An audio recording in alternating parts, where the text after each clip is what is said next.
ఒక్కసారి public figure అయితే చాలు, సెలబ్రిటీ స్టేటస్ వస్తే చాలు, ఎవరికి దోచినట్టు వాళ్ళు ట్రోల్ చేసుడు, ఎవరి ఇష్టం ఉన్నట్టు వాడు కామెంట్లు పెట్టుడు, కష్టపడి సంపాదించుకున్న ఇలువను గౌరవాన్ని మచ్చగలుపుడు ఇప్పుడు మస్తు ఈజీ అయిపోయింది కొందరికి. అగో అట్టనే చేస్తున్నారటకి జాను లిరి అనే డాన్సర్ను. కామెంట్లు పెట్టేటోళ్ళు ఎట్లా ఇబ్బంది పెట్టినరో, ఏ తీరుగా ఎగతాళి చేసి ఏడిపిస్తున్నారో తానే చెప్తున్నది ఇనుండ్రి.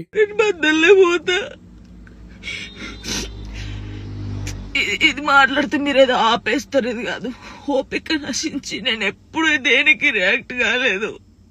ఒక అన్నతో మాట్లాడే తప్పు, నా తమ్ముడని మాట్లాడితే తప్పు, ఎవరు పడితే వారికి లింకులు వేస్తారు. నాతో అయితే లేదు. అయ్యయ్యయ్యో, లేని సంబంధాలను అంటగట్టినట్టు ఆగం చేస్తున్నారట. అన్న, తమ్ముడా, చుట్టమా, పక్కమా, తండ్రా, తాత ఏం చూడకుండా గలీజ్ సంబంధాల లింకులు ముడేసినట్టు చేస్తున్నారట. అగో అందుకే ఎగపోసుకుంటా ఎక్కెక్కి ఏడుస్తున్నది. అంతేకాదు తన వీడియోలకు గలీజ్ బూతులు మాట్లాడే మాటల ఆడియోలను ఎడిటింగ్ చేసి పెడుతున్నారట. నా కొడుకు చిన్నపిల్లగాడు, వాడు ఈ ఇంటి తల్లి గురించి ఏమనుకుంటాడు, ఆ లేత మనసుకు ఎంతటి గాయం అవుతుందో ఆలోచన చెయ్యరా? గింత నీచంగా ఉంటారా? జాను రెండో పెళ్లి చేసుకోబోతున్నది ఇతన్నేనా? ఇంకెందరిని మారుస్తుంది జాను అన్నట్టు తలా తోకలేని థంబ్నెయిల్స్ పెట్టి నరకం చూపిస్తున్నారట.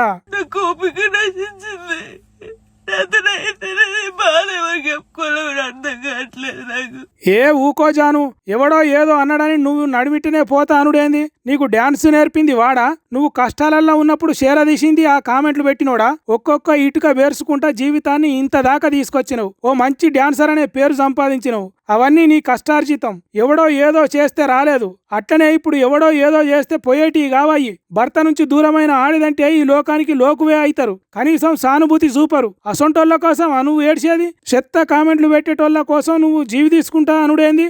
చాలా మంది జానక్క చూసి నేర్చుకున్నాం, జానక్కలో ధైర్యంగా ఉండాలని చాలా మంది అన్నారు నాతోని.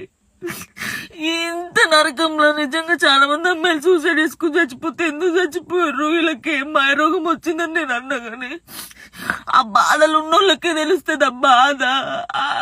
చూసినావా, నువ్వే చెప్తుంటివి ఆ బాధలో ఉంటే బాధే అవుతుంది, పట్టించుకోకుంటే ఏం ఉండదు. కొద్దిగా పెద్దగా ఆలోచన చేస్తే ఆ కామెంట్లు, వాళ్ళు చేసే ట్రోలింగులు గడ్డి పరక తొనసమానం. కాబట్టి మునుపు నువ్వు అందరికీ ఎట్లా ధైర్యం చెప్పినవో అట్లనే ఆలోచన చెయ్యి. కర్మగాలి గాడిది మనల్ని దన్నినా తిరిగి మనం దాన్ని తన్నరాదు అన్నట్టు ట్రోలింగ్ చేసేటోడు ఎంత చేసినా వాని దిక్కు చూడొద్దు, అసొంటి వాటికి జోలి పోవద్దు. కాబట్టి నీ కొడుకు గురించి ఆలోచన చెయ్యి. మంది ముచ్చట్లు పట్టించుకొని ఏదో చేస్తే ఇంకేదో అవుతుంది అన్నట్టు నిన్నే నమ్ముకొని నీకోసం ఏమైనా చేసే కొడుకు గురించి ఆలోచన చెయ్యి అని సలహాలు ఇస్తున్నారు. సొంతగా జాను కాళ్ళ మీద తను నిలబడ్డదని తెలిసిన పబ్లిక్.